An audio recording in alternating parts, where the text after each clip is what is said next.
That's what Miss Neal just told JQ when he asked one personal question. You need to cut it. We cut it. We ain't talking about cut it. Cut it. Cut it. Cut it. There it is. Perfect song.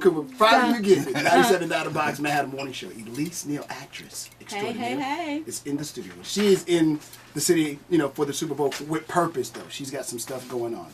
So we'll make sure we tell you. In fact, I'm going to lead off with that. She has a boot camp that she's doing.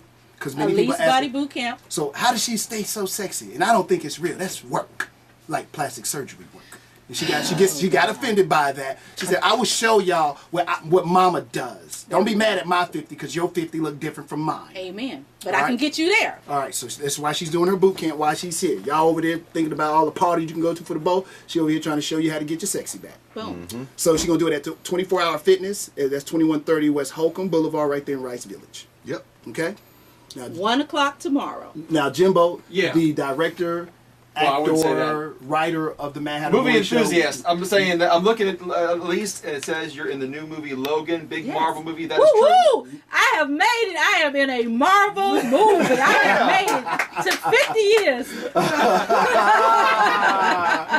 Now she knows she's made it. And we made it. Now, how much of this can you talk about? Because people know that when it comes to this, because this guy, JQ, loves this stuff. So anytime he can get extra information and stuff They don't like give that, it. They always everything. Yeah, it's very much under lock and key. And trust and believe, when I was telling them I'm doing the interviews, they were very nervous. Oh, what you gonna say? Don't you say anything. Wow. I'm like, okay. So what happened? Okay, what can you say? That it is the last movie that Hugh Jackman will be a part of in the Logan series, in the Wolverine series. Did you know that? Yeah. Okay. See, because they know, all the people with the comic book heads know. Yeah. And it's a different tone. It's a lot darker than some of the other Wolverines, and I think it's going to kind of wrap up his character very nicely. I'll say one thing that was amazing, as I was just talking to you guys off air, like I started in musical theater and being, Hugh Jackman is huge in that arena as well. So to meet him and work with him every day was just an honor. Such a nice guy. Really? He comes across like he might be a bitch. No, he was a great guy. I'm just saying, because he got that kind of hardcore exterior in his films. And you know what we do?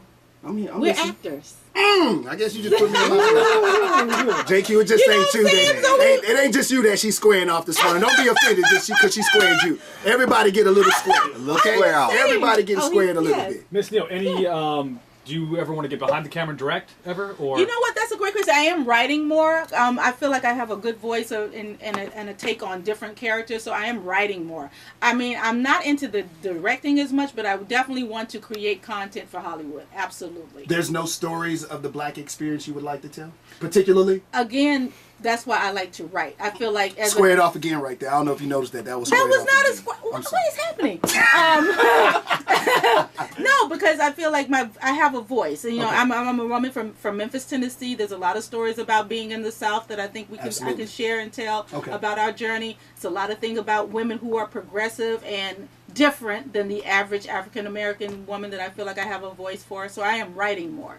Okay, you know what? Since you brought that up, how hard has it been for you to, because you've worked pretty steadily, if you will, for several, I mean, almost 2 decades. Yeah. Right? Maybe 3.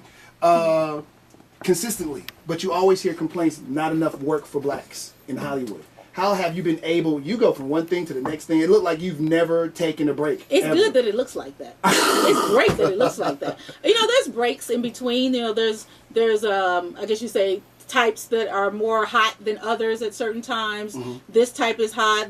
The slave type is hot. The hot chick is hot. I don't like when those are hot. There's always ups and downs. So what helps me and has helped me is because I am trained. So I am funny. Right. And I am serious. Right. So sometimes I can just dab into do something like the Hughleys or do something like what was that with Kevin Hart? Kevin Hart show. Yeah. Well, yeah. Real Housewives. Real Housewives of Hollywood. Yeah. And do something fun like that. Then I can hit you with a Rosewood. I've been blessed to be able to do both well. Okay. And that keeps me working more than just having one type of comedy. Do you ever feel like there's roadblocks, though, those Hollywood roadblocks because of color? I necessarily don't feel like it's color more so than, there's... And even being a woman. Here's my thing. In my town of Hollywood, there's types that come into play that everybody is interested in, and then there's types that sometimes don't. Sometimes it's, you know, being more brown skinned. Sometimes it's being more light skinned.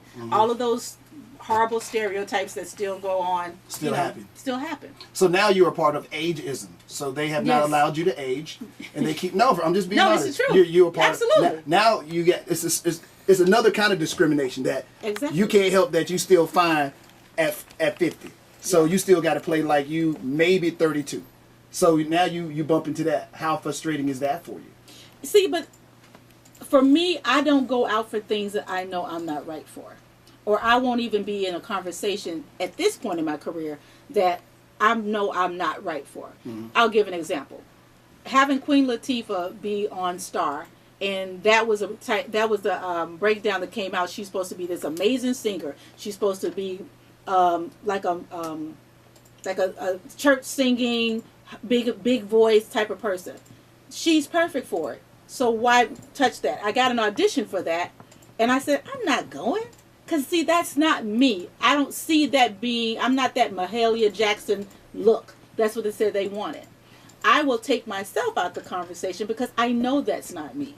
Okay. Do you see? Yeah, I That's what understand what I you're do saying. now. I don't know what other people will do. You look at it and you say, that's not what the role is asking for. There's no sense in me even walking in. Exactly. Okay. Yeah. I do stuff like that. I'd rather take myself out the conversation and let it be what it's going to be. Okay. Now why is it is looking at some stuff and I think, man, she ain't been there. Why haven't you been married yet? Yeah. I feel for me that at a time when it was important to me to get married, I was chasing my career very hard. Okay. So you made the sacrifice of husband and family for career. when I wanted those things, I think I did. I think I was doing the Hughleys. I was going to work every single day at 6 o'clock in the morning, ending up at work at like 9 o'clock at night. Didn't care about the time between because there wasn't a lot of time between. You know, and I did that show for like 4 years, and I was dating someone at the time, and then had a serious relationship at the time. But I didn't put a lot of work into that relationship because I was concerned about going to work the next day, as opposed to concerned of being about him. Now, dating now, I feel like I'm way more present than I was back like 10 years ago. So if you met like the right person and was to get married. No, this is a real question. This boy is in your business, man. Come with it, baby. Come on with it. Come on with it. You met the right person and everything. Cause I just seen Come on, don't never get involved in no conversation. That's what they I do if it's something I can relate with. Come on, like baby. Miss Neal. Just go spit it. So you get in a relationship, you get married, and we saw with Janet, you did at your age, would you still consider like having If children? my husband wanted me to have his child, and it was important to him, which makes it important to me, then yes. Wow. Okay. I mean, I'm a Southern girl first. I want a man who feels like a man and feels like my partner, and I want him to feel like that. Oh. I'm not trying to run both. Listen, I'm not trying to run my job and run his position as a man. I want my man to be a man. I want him to say, you know what, I don't need you to do such and such and such today. And I personally feel like I'd be like, okay, I'm cool with that. I'm cool with my man being the man and me being the woman. Absolutely. Quit smiling at her. Miss Neal, so Yes. you would consider at the age 50 having? If my husband, let's keep it all right. real. Yes, ma'am. Not just anybody, but if it was my husband and we're in that position and they wanted me to try that, if that was so important to them, I would try that. Do I think it's going to work? I don't know. But if they wanted me to try that, I'm not going to look at them and say, I'm not going to try. Okay. I would try that for him. Girl, I love this girl. You sure you don't want to talk about no past relationship? It's in the past, right? JQ know all your business. There's some stuff I've never even known. So I just BS on the internet too, but it's all on the internet. If somebody want to go into that type of stuff. Yeah, that go into the rumors, man. You don't want to go into? No. Look at all these rumors. Then we left on the huh? positive, inspirational note. Okay, well, Surrounding me every day. is that I need some time. Is time to get away. Is there a rumor that has occurred with you that you just totally like, I got to speak on that, or you just don't even pay attention? Most of the time, I don't have nothing to say because it's rumor. Because I feel like if you start to keep bringing the rumor up, people start to believe it. Okay. So most of the time, I just be like, I see that. see what you said there. I said, okay, let me go ahead and get a sandwich and go on with my day. All right. Miss Neal. Yes. You are wonderfully beautiful. Well, thank you. Inside and out, I can tell. Thank you so much. Great Really, woman. really. Feel free to come back at any time. I would love to. I'll let you guys know. I usually say that, but I understand you feel a special kinship with Miss Well, Neal. in case so, you forgot, I wanted to go well, why don't you tell her where she's going to be tomorrow since you're so interested in Miss Neal? Oh my goodness. Need glasses? Oh, you don't want him then. You can't see. Y'all ain't here today. You want to read it, Miss Neal. You want to read it, so go ahead and mark him off the list just in case. 1 o'clock tomorrow, 24-hour fitness, 2130 West Holcombe Boulevard. That's in Rice Village. She will be there. Get ready for the Elise. What's the actual name of the boot camp? It is the Elise Body Bootcamp, y'all. Elise Body Bootcamp. That E-Body hashtag. That All right, E-Body. there it is. So y'all make sure you go out there, follow her, and they can follow you on social media. Yes. Oh, duh. Follow me on Instagram. It's The Real Neal E. And my Twitter is at Elise Neal. I'm going there right now. Thank you so much. Thank you guys. You guys were fun. Woo-hoo.